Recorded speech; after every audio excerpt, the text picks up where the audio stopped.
Why does the Western world come and tell our stories? We have done recently a TV series about the Arabian sword, and it's doing really, really well in Qatar. Because the Qatari, they come with the money and we come with the expertise. Of But course. the difference is that they control so much like of the script, where Hollywood, they want to tell the story. I find that the trouble with that part of the world is, whether it's Middle East or Asia, even Africa, is that there is this tendency of not showing vulnerabilities. And the reason Hollywood works, in my view, is that they would show even vulnerabilities for, a character like Nixon, John F. Kennedy. Weaknesses is something that we tend to avoid to show in that part of the world. That's what connects to the audience. Exactly. Those are the things, the perfections nobody cares about.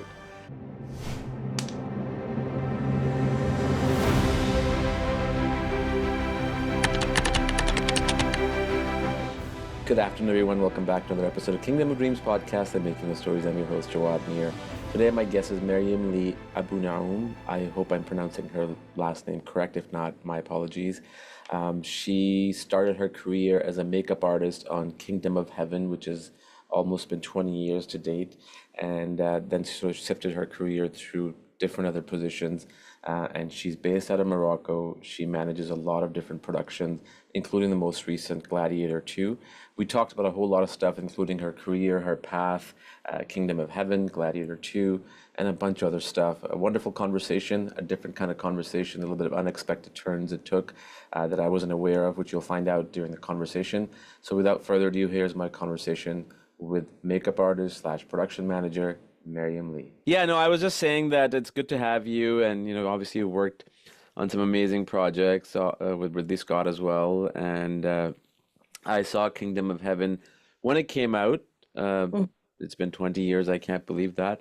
And then I saw it again maybe last year, thinking, Okay. and when I initially saw it, I didn't like it, just be honest with you. And then I saw it last year. I still didn't like it. But then I found out there's a director's cut, the 3 hour and 13 minutes.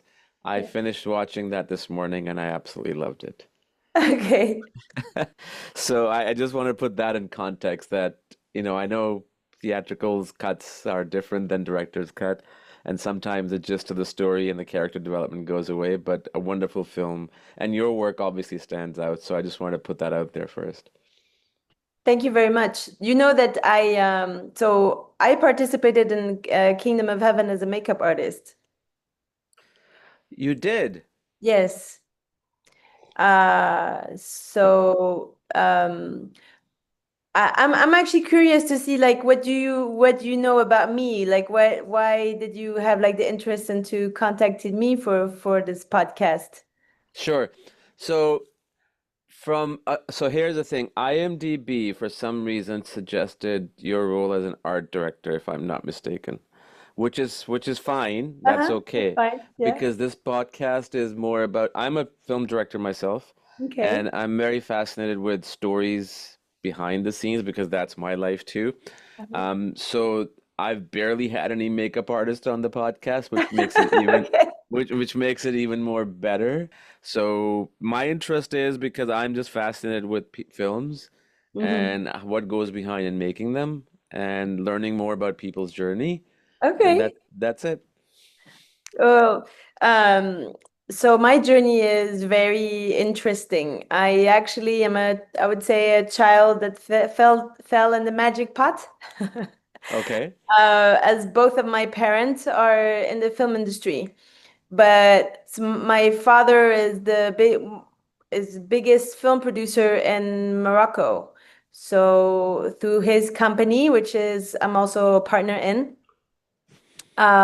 we did our last movie was Gladiator II. Okay, so that's news to me. I did not know Yes. that. That's So amazing. when I started basically as an extra on film sets. My parents both used to take me there because they had to babysit me in a certain way. So it was the film set that did that, and I developed a love of filmmaking. from being on film sets. I used to be like a lot of extra. My mom is also a costume designer, so I would help her out in costumes, do little jobs here and there. And when I finished high school, I wanted to do something which was completely different from what my parents did. At that time, my father was between production and art direction. Uh, and he started kind of telling me, okay, maybe I should go into the art direction because I love to work with my hands. And somehow I found that makeup artistry was something that I might enjoy. So not having like a very clear direction about what I want to do, I went to Germany, where I studied first the language, and then a family friend said, "Oh, there's this school in Berlin from a very famous makeup artist. He's the one that did Name of the Rose with Sean Connery." Mm-hmm. Mm-hmm. So I wrote to the school, and since he loved having international students because it allowed his name to travel along the world, I got a place quite easily. And then I went to Berlin to do 2 years of makeup school. And then when I finished, I wanted to stay a little longer in Germany, but then Alexander from Oliver Stone was taking place, and so my decision was very was met very fast, and so I came back home to start, and that was like my first project on a film as a makeup artist. What a fascinating story. That is so cool. Thank you for sharing that. You're welcome. What, Um, if you don't mind me asking, what's your dad's name so as a his name producer? is Jimmy Abounouom. Jimmy Abounouom. How do you spell his last name? I'm just curious about his. Mhm. Abounoum. Okay. Okay. That's interesting. That's really cool. I mean, you hear everybody has a different journey, but the fact that you were helping out in art direction and then, I mean, they're not similar, but they are. One Mm, is more about the set, the other is more about the person, yes, a human being. But that's really cool. So, for you to be able to work on, I've seen Alexander. My favorite part of Alexander is the music more than mm, anything else. I listen to that soundtrack all the time. But just, talking about makeup and watching in Kingdom of Heaven and the way it was done with lighting, because back then, I mean, the styles were different as opposed to now. yes. There were a lot of blue tints, there were a lot of like tungsten, Mm. and working on that film that long ago, um, how was that experience? Let's forget about the film. Who were you back then as a makeup artist? If you were, did you work as a makeup artist on that film, correct? Yes, I did. I did.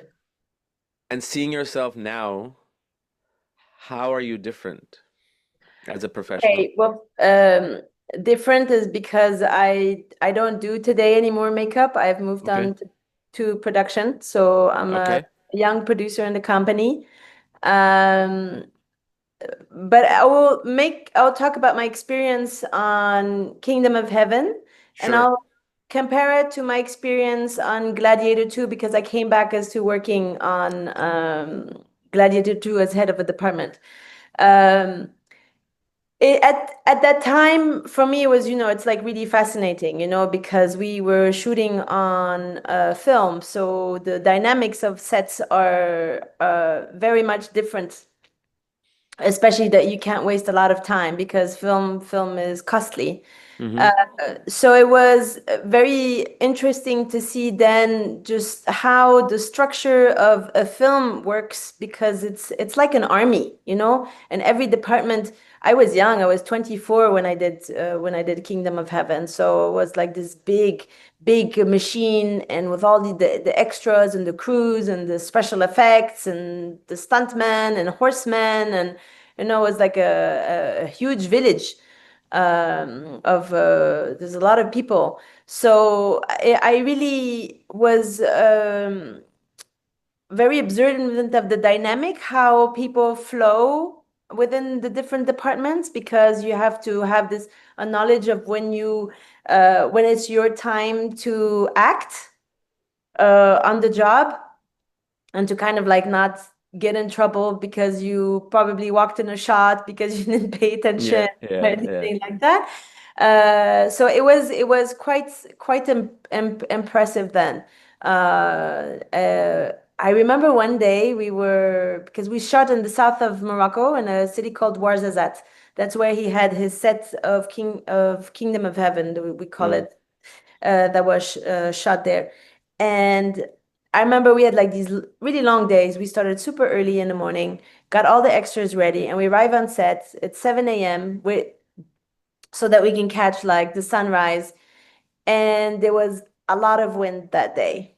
It was a very windy, dusty day. And we literally spent the whole day from morning until evening. We have not shot a single shot.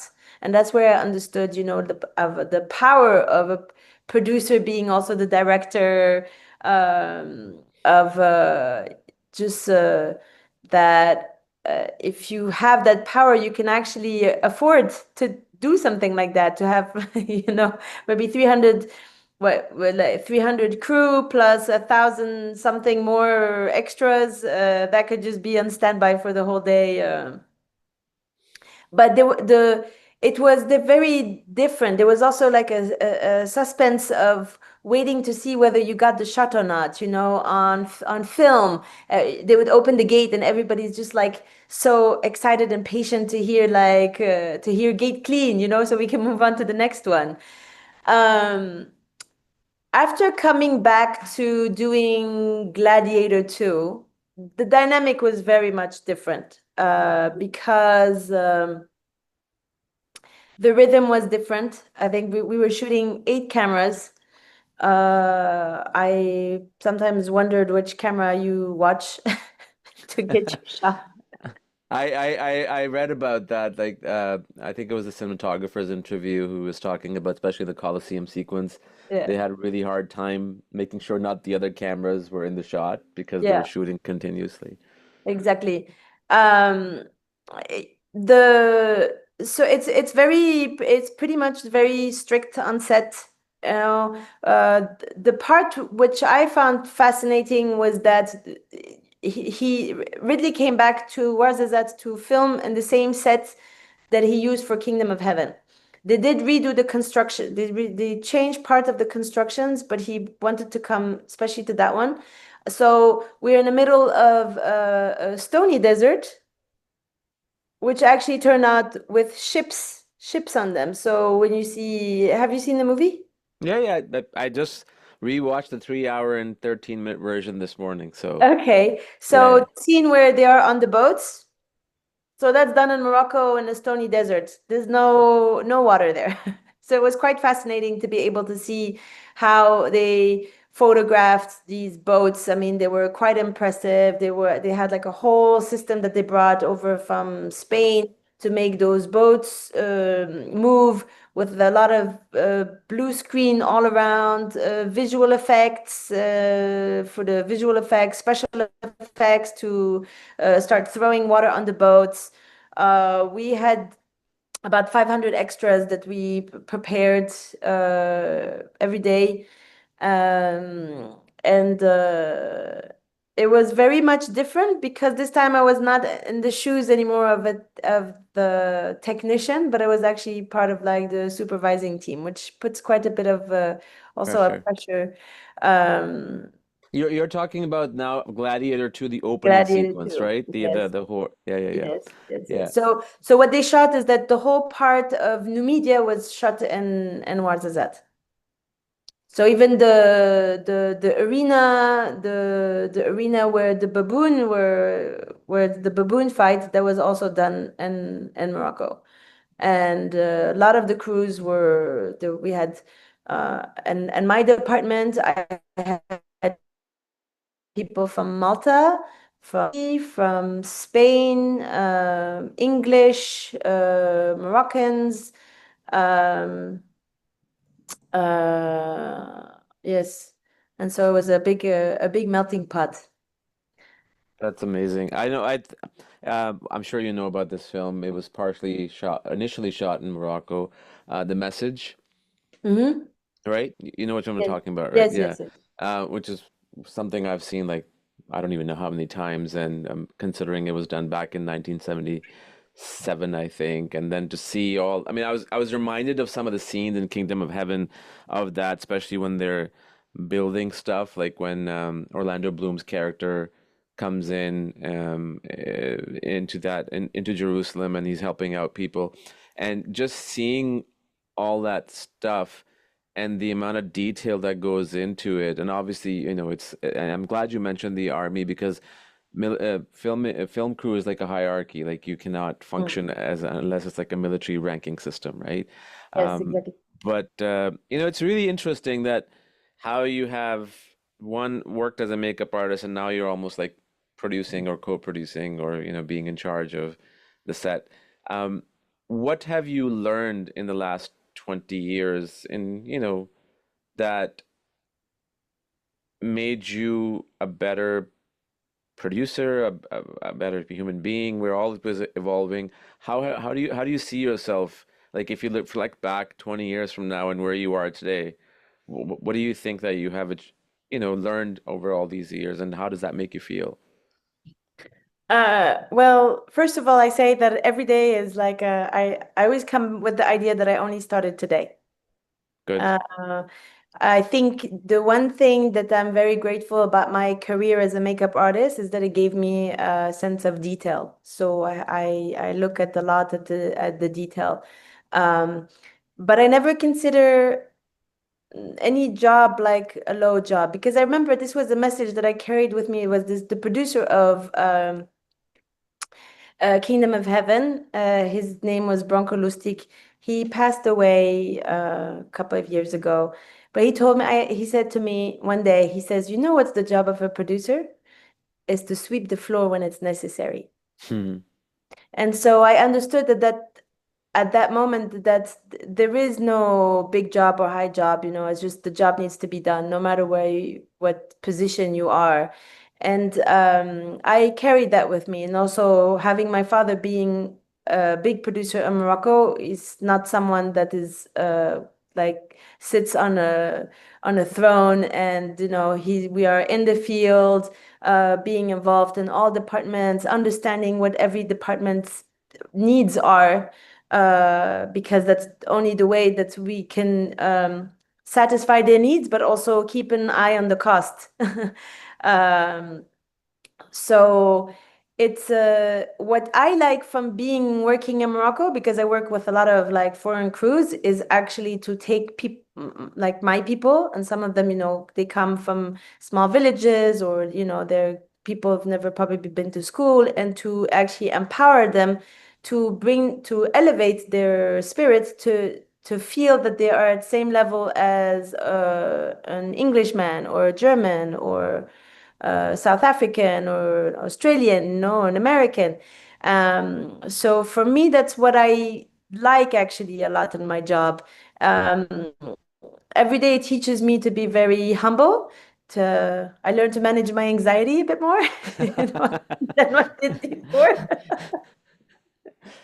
That's awesome. To know how to navigate through complicated situations, to always say that, when you start a project, it always has its way to also reach an end, that it's not, Yes. that to always remind us, yes, we are trying to make some extraordinary things, but we still remain human, and making faults it's a human, is human, and to not say punish myself for making a mistake. Of course, the mistake should not cost a lot of money, Yeah. but Yeah. uh, uh, but I think what I really, really like into production is actually empowering the smaller people. That is so cool. I'm so glad to hear that. And you talked about the producer Bronco. Do you know Sonia Claus, the production designer who worked on Yeah, the first? yes, So she's worked with Ridley for the last yes. 20 years. I've had her on a couple of times, and Okay. she had a great story of him when she was working on American Gangster. Mhm. We'll send you the link. You'll enjoy it. Okay. It's one of the most amazing stories, hilarious stories that I've heard, and the way told the story was really cool too. So you mentioned his name, so I remembered. Yeah. But working on Gladiator II. Were you at ever times keeping your like turning around and looking at the makeup artist like, oh, you know, 20 years ago I was this and now where I am? Like, did that ever happen or you were It kind of for me it was because right before Gladiator, I quit working for 5 years. I had a son, and so I made the decision that I wanted to stay home and take care of my child because it just feels like you go from project to project, but how many times am I going to get to see my child grow in front of me? So 100%? so I took that decision, and then after when Gladiator 2 came, um my colleague who is also like she was a sister and a mentor because I started with her on Alexander. She contacted me and she said, "Please, like I need you to do this job." And she was not sure whether I would accept it or not. And just it was something came that it felt that Gladiator 2 was not a movie, it was a spiritual journey. Because when I was on Kingdom of Heaven, I was 24, and then I reached Gladiator 2 and I'm 42. And I'm like, okay, maybe there's something behind this that I need to do this project. Um, and so I came with really the idea to make to bring and to empower the people that I work with, but under a certain I set certain rules. So, which my colleague at first she didn't understand, but I said to her, no, I really want to approach it this way because it's the only way that we need to make things easier for us and not easier for the technician. It's about the flowing of the department. So uh, I brought in people from all kind of from different generations, older makeup artists, younger makeup artists. Um, Even those that did not speak the language, but that were great at the work, because I wanted to also say that the language is not a barrier, everybody can speak the work Sure. language. And it went really smoothly. I had times where my crew were felt that they were not really being involved. And so I would speak up for them because we're here as a team. I really wanted people to understand that even if we come from a third world country, that we don't work for them, but we work with them. We do remain a team. And and at the end, everybody was very happy from the work that we were solicited to go to Malta to finish the job, but then just things kind of happened into the way, and then we start. But it was actually we were very honored to have had that opportunity to be called into wanting that um, the designer wanted us to come with them to Malta. Um, but then So it was, I think there was the strike, so probably yeah, yeah, we yeah. didn't go. Do you recall? I mean, because that's all we do, right? You, myself, a bunch of others, all of us in the film industry, stories is something that connects us, right? Whether it's a film story or behind the scenes story, which a lot of people don't know about. Gladiator 2, which came out very recently last year. Mm. Do you remember any interesting stories, whether they were moving, funny, or, anxiety driven, and how sort of you dealt with it, or what you saw on the set? Anything that you can share? Um, so me personally, because I'm as a supervisor, I wouldn't go. I used to send my crew to set. Okay, Wouldn't so much on set. But I remember it was like it was the last shooting day, and we had these scenes where they had the military that they were on the boat, and there was second unit that was shooting. And I arrived in the morning because we used to split we used to split the units between the civilian unit and the military unit. So I told my colleague, okay, you do the civilian unit and I'll take care of the military. So I arrived in the morning and I see there was the second AD was like completely lost his colors. And I was like, what's wrong? It's like, yeah, the extras, they would not get dressed. And it was pretty cold and their costumes, were kind of short. So they didn't want to get dressed. And from my experience to moving into production, I've been been location manager, has worked in the AD department. And so I asked the AD to come with us, and I went begging every single extra, saying to for just the sake of his the health of his mother, like us Orientals, we always like praise the mom, to actually come and do the scene. So then when the costume department started wanting to dress, all the people with the short clothes, and I said, no, we're going to start with the people that are wearing the longer clothes because then they could stay warm. And I started like coordinating all this, and we managed really to be on time. So I went to the second AD and I said, okay, so how do you? And he was like, oh, thank you very much. Like you saved it. So there is um there is like a way for us here in Morocco, because since we don't have all the equipment, all the technicities, the schools, all that things, we have to become very creative into the way that we work. Which It's is good. not everything is on paper. Yeah. And sometimes you have to be able to be flexible and to turn things around. So having learned having studied in Germany and having the very rigid, very strict, structured mind, and but the very versatile Moroccan has helped a lot into also like a my career into understanding and the foreigners that come to Morocco to film, and also understanding the Moroccan and actually how to be able to fuse them and to having the same mindset, or at least going into the same direction. Um, so that was a I there get was it. I get another it. one I remembered on also on Gladiator was we had uh a lot they had a lot of extras that had like really short hair, so we needed to take wigs that we've already fitted with the names. And so since there were the two teams, the supervisor from the civilian team like calls me in panic. He was like, yes, but what are we going to do? We fitted like almost 1,000 people and now all their wigs are gone are gone. So I had some kids from the film school, and I said, okay, we have a choice. Either we work today and tomorrow, but we don't have like our weekend off, or we can work today very, very late at night, and then you can get our Saturday and Sunday. So which do you wish to do? So I said, we would like to work very late. So we were literally worked until 4 o'clock in the morning. We managed to get everything back in its place except for 2 weeks. So when the next day they came, it was like very happy because it just like made the workflow go again.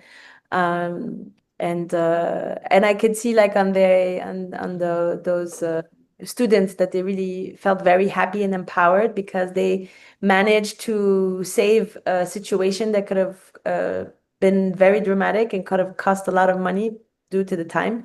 So it was nice. That's cool. I was gonna ask you, you said that you came back after was it your first kid? Yes. Um, so how being a mother for 5 years and then diving back into work, that that motherhood, did that sort of bring, obviously I'm guessing it's naturally came on the set, but did you notice that you're a different person now that you've sort of given birth and raised a kid for 5 years? Were those motherly instincts, did that arrive on set? Do you Yeah, recall? they do. Yeah, yeah, totally, totally. Because I see every crew member as as a child, that I have a responsibility to speak up for them when when it's needed. Um, I, but also as if they do make a mistake, then you do fall on them, as a mother would Of do. course. yes. Um, I think like at first when I used to work on project, it was kind of like all in a way all over the place. But becoming a mom grounded me. It gave me like a purpose. I know now to create like the right balance for my son and for myself and my work. Um, and he li- I'm fortunate also to be able to being a head of a department to be able to bring him with me to work so I explain to him what I do so even the people who I work with they're excited to see him so they will explain uh, what the job is about what are the different departments what is so and he's somebody who's very curious he'll probably end up I think in the movie industry. I was gonna say, if you're exposing him to this world, more than likely he might. How old is he now? 10, 11? He's seven. 7, 7. Yeah, so that's pretty neat. I actually have this, it's here somewhere. Wait, I have a book on Kingdom of Heaven. Yeah, I see Actually, it. It's one, two, three. The fourth one, like you see where the yellow one is, this one, right? Yeah, all the way in yeah. the top. No, no, the yellow on the top. Oh, yes, yes, yes, right There you there. go. So I never can keep track of this. And I read this long time ago. I should have read this before talking to you, but it's a great, it has all the storyboards and bunch of stuff in there, and it's a great book. I remember reading and enjoying it very much. But it's movies like Kingdom of Heaven and so many other films that, a lot of people work on, including yourself. Kingdom of Heaven is something that nobody has ever done before. The Mm. whole story about the Crusades and Salahuddin and Jerusalem and all that. Uh, being being from Morocco and seeing that kind of a story coming in, to sort of, for the lack of a better word, in some ways educate the Western audience. Do you remember feeling that in any way that this is different, or were you too involved? Maybe you were too young for that. I don't know. I'm just guessing. But Uh, did that ever cross your mind? yes. I mean, it didn't cross my mind then, but it crosses my mind now. Where talking to more filmmakers and like, why is it um why does the Western world come and tell our stories? Um, there is we have done recently a TV series about the Arabian sword. And it's doing really well in Qatar because when the Qatari they come with the money and we come with the expertise. Of But course. the difference is that they control so much like of the script where in Hollywood, they want to tell the story. So at times it's for us, the Arabs, difficult to tell our own stories in our own countries. But when someone else brings them, as a big structure like Hollywood that comes, there's not many like restrictions. Uh, but I think it's time for us to wake up and actually do tell our stories. There are things, for example, if we talk about, if it would be like a story about the Prophet Muhammad, then obviously we cannot put him on screen. There's a lot of control about that. I myself are looking into different stories, but if they touch anything that is political or too historical or something that can affect a political relationship between two countries, then they kind of restrict it. So And I am so glad that you brought that up because that's something I talk about on a daily basis with so many people is that I find I live in Canada, right? So my mindset is maybe Western slash Eastern because I've mm, lived in Canada most of my life. But I find that the trouble with that part of the world is, whether it's Middle East or Asia, even Africa, is that there is this tendency of not showing vulnerabilities. Mm, And the reason Hollywood works, in my view, is that they would show even vulnerabilities for, character like Nixon, John F. Kennedy, like, uh, anybody, like, because, and I think weaknesses is something that we tend to avoid to show in that part of the world, and not criticize anybody. But mm, I think that's what connects to the audience. Those exactly. are the things, the perfections nobody cares about. People Mm, go to watch movies for entertainment and also for relatability, and we're not perfect. of And I course. think then that's I'm glad you mentioned that because that needs to change, and that's the problem that I'm directing a film right now. It's a short fiction, proof of concept that wants to make into a feature, and the problem that I've run into raising capital so far is that there are some people who understood and gave us the money. But some are like, it has to be this way. And I'm like, I'm not going to change my script because you're going to give me, 20, $30,000 because there is that tendency. So I'm glad you mentioned that. Yes, it's uh I've been into the producing world not long time ago, 'cause I did we did a feature film. It was a kind of a genre movie.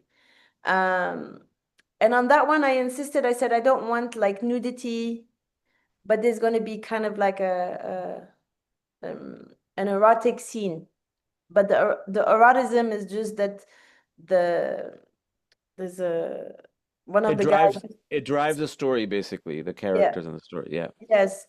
I didn't want any insults, because like even in Moroccan movies, it goes like from one extreme to another, It's like here we're very conservative, very, very conservative.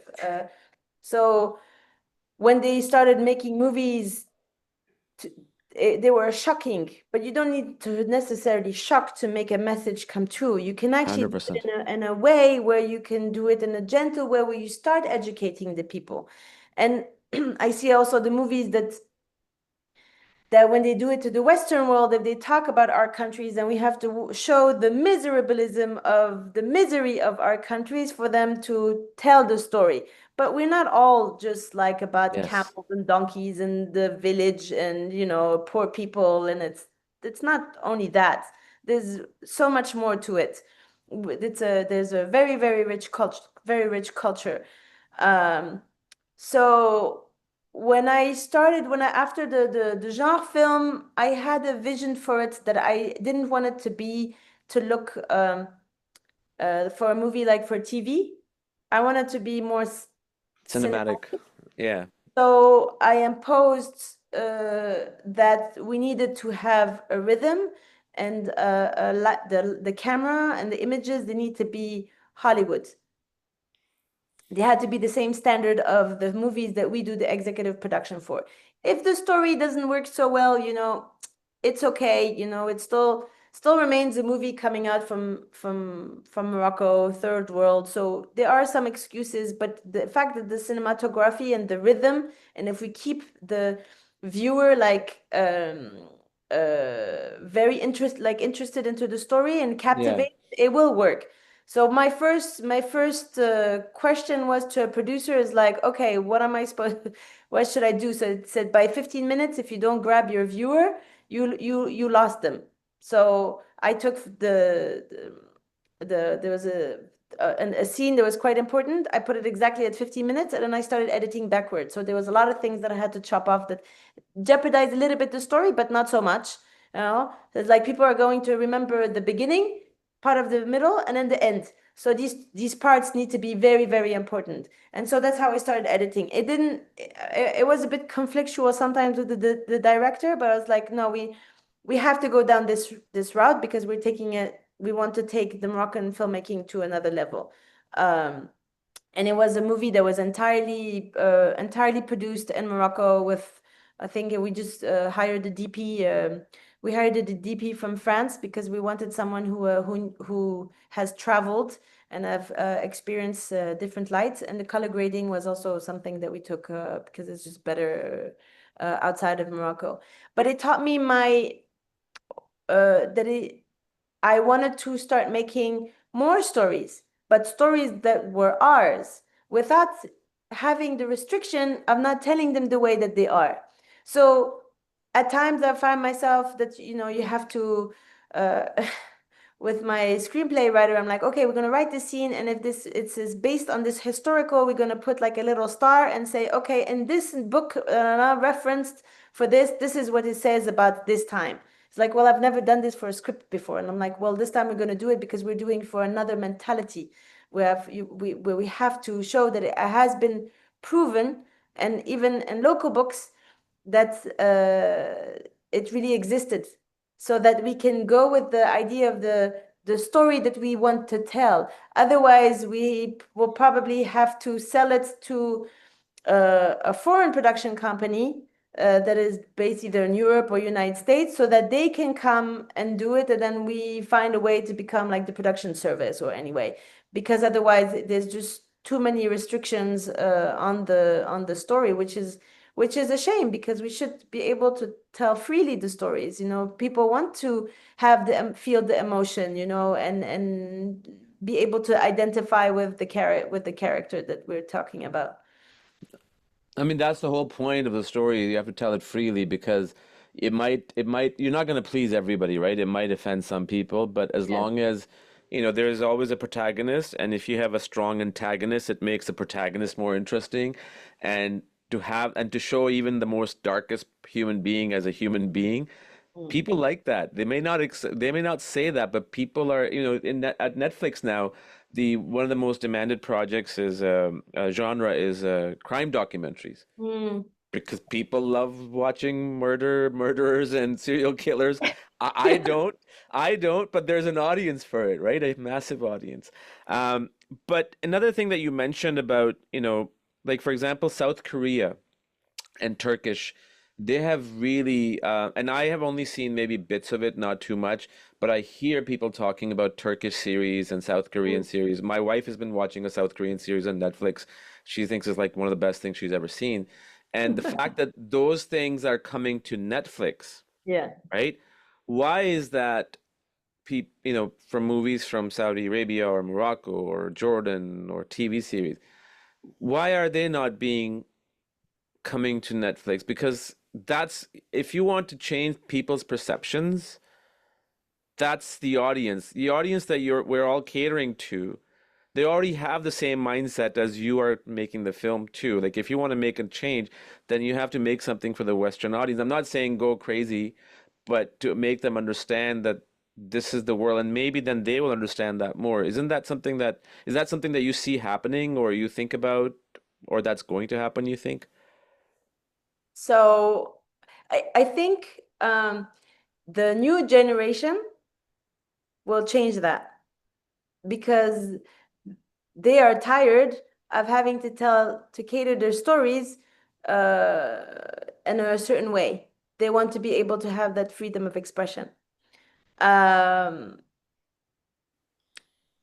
I think also is that the strength of TV series, whether it's um, the Turkish or the Korean, is that the cinematography, they manage to bring it to a level that is also Western Standards. understood and But standard. it's also the story and the characters that are interesting, right? Exactly. That's right. Yes. But they kept their identity in it. So, I mean, if we take like Squid Game, when it came out, everybody was like, wow, everybody was like hooked on it.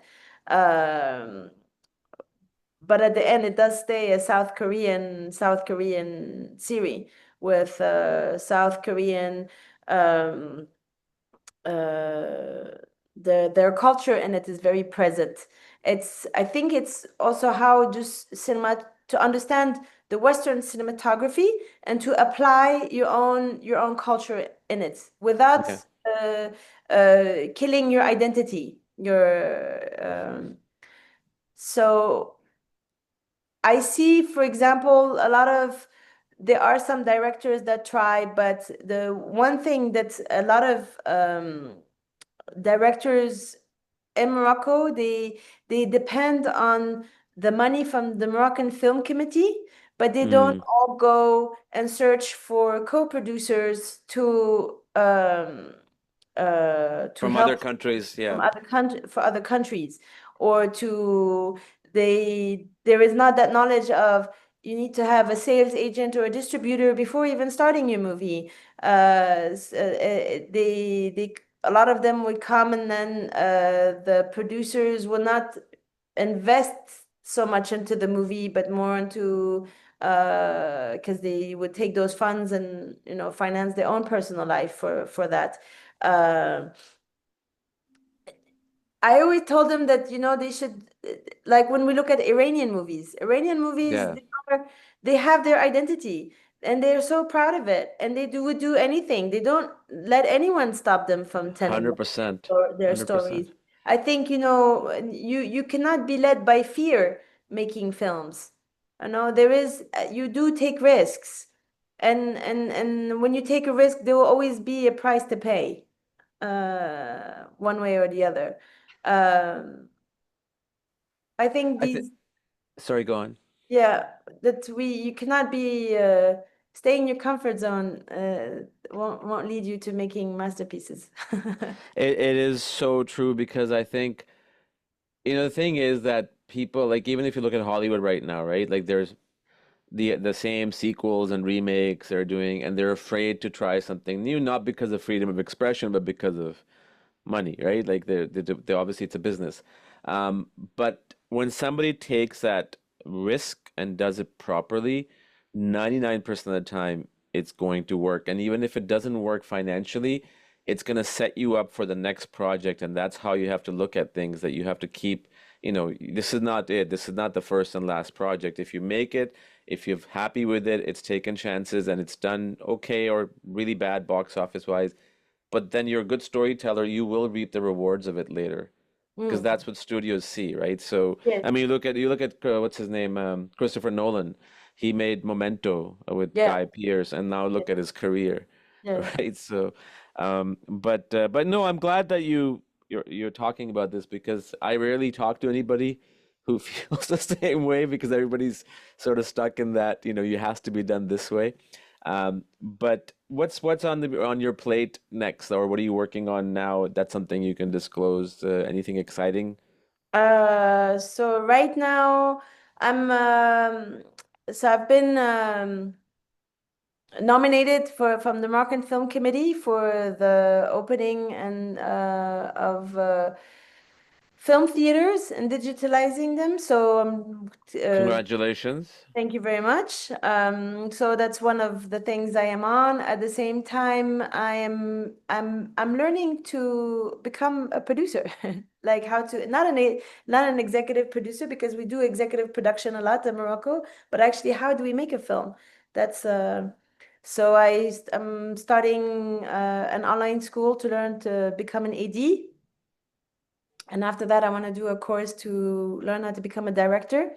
Not to become a director, but actually to be able to understand the director's language so I can be a better producer, because I want to be able to produce stories in Morocco. There was something that I spoke to him with because we're a family business. I spoke it to my father and I said, you brought a production service so far to such a high level in Morocco that right now we should take all that expertise and everything that you have done and actually start creating and making our own stories so that we can start bringing and showing the world that we can actually make great stories. Um, I do work a lot with young directors and encourage them to not anything like stop them. They to just be able to go and take their telephones and make short films. Yeah. So I have like my little group of people. Then, but for now, as in job, we are on we're doing the Paramount series that we're going to be shooting this summer. Awesome. So, That's great. You know, you were talking about going to school for directing. There's a great book that I read last year, and I reread it again this year as I'm prepping up for my film, Directing Actors by Judith Weston.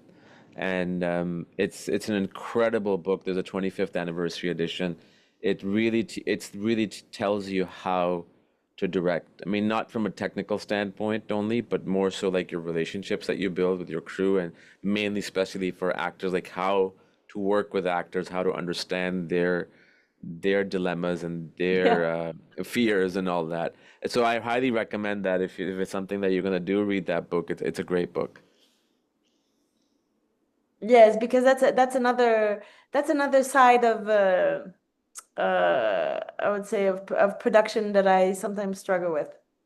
Is I can manage the crew, but actors sometimes it feels like walking Yeah, on eggshells. you know, but you know the thing with actors is, I mean, the thing is that I think they have more fear and insecurity. At least Yes. that's what I got from this book. Yeah.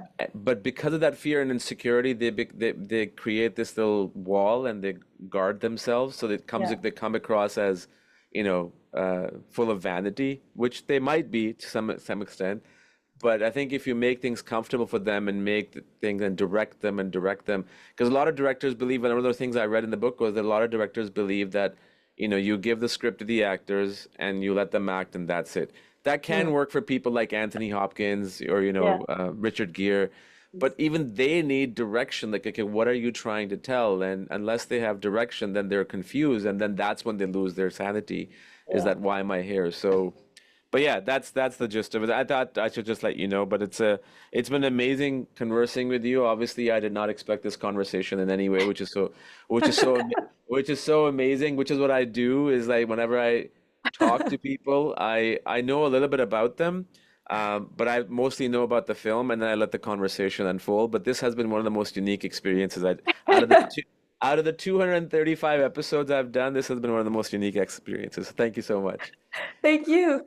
Thank you. It's my pleasure.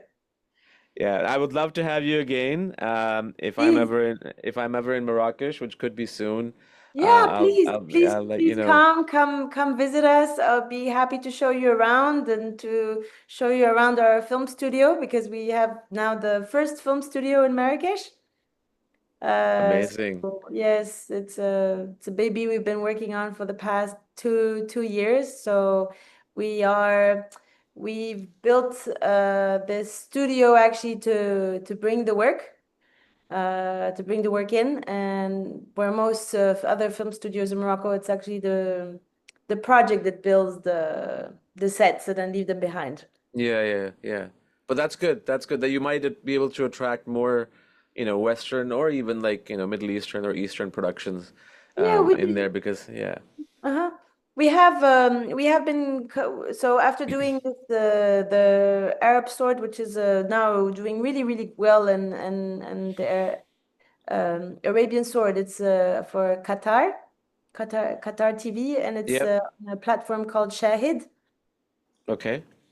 And it attracted another. So we've been contacted by NBC to do another episode where they wanted us to produce for them. We've had different countries, Belgium, Netherlands, also that have been interested into coming. So yes, it has been attracting quite a bit of interest. And also one of my tasks right now is I go around to film festivals and start promoting what we do with our studio, because we are like in Marrakesh, we are a 360 facility. Um, That's super cool. Are you planning to come to Toronto anytime soon? I would love to. Well, I would there's love TIFF. to. TIFF is coming up in about 3 months. Do come. Yeah, yeah. That will I will enroll. I will enroll and just get an accreditation for TIFF. I'd Yeah, love because they do have. I remember last year I went, and they had all these little sections like tax breaks if you shot in India, in New Zealand. Like they had all these countries. I didn't. I think the only Middle Eastern country that I saw, or even African for that matter, was Saudi Arabia, and of that's course. it. Yeah, that was the only thing I saw. So maybe you should Well, explore that.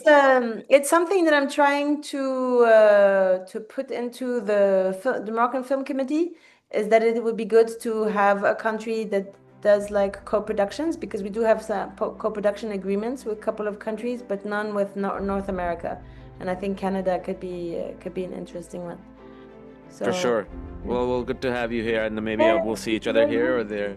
Yeah. Awesome. Well, Okay. thank you again for your time. We'll be in Yeah, touch, thank you. and I'll send you a Thank personal email too, and we can stay in touch. Thank you so much. Okay. Yes. Bye. Take care. Bye.